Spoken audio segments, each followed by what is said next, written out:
Hi, welcome to Kingdom Lifestyle. We're continuing our conversation about sonship, and I want to talk a little bit about what does a son look like? What are the fruit of sonship? Obviously the model is Jesus.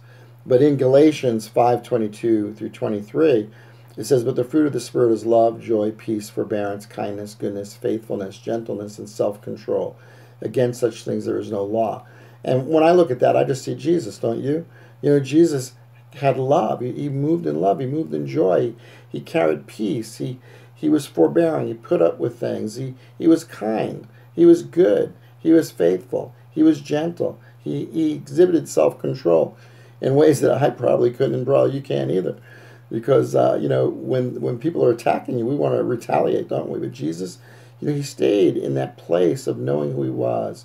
And we could say, well, hey, he was divine, but he didn't act out of that place. He took on our flesh, and he struggled with the same things that we struggle with. So this idea of what is the fruit of sonship, it's to look like Jesus. Now we could say, well, that's impossible. But you see, right there, that's saying you don't know who you are if you think that way, and that's okay. You're in process. But you can do it. Why? Because the spirit of adoption's in you. The Holy Spirit's right there working in your spirit to rise up over your soul. You just need to agree with it. And I think probably the number one thing that we all struggle with is learning to love ourselves. It's easy to love God sometimes, right? Sometimes we wrestle a little bit with it. But, we can love God, and maybe we can even find it easy to love others.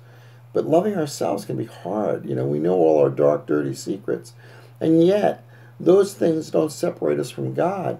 So they should be able to change the way we look at ourselves. You need to love yourself. If you're not to love yourself is to say that God's wrong, because he says you're worth loving. So learn to love yourself. That will go a long way. And as you start to do that, you'll start to find that there's a hope and there's a joy and there's a faith that builds up, and you'll start engaging people in different ways, and you'll be a better lover of God, you'll be a better lover of people, and you'll walk in the power of sonship. God bless you. Go live Jesus today.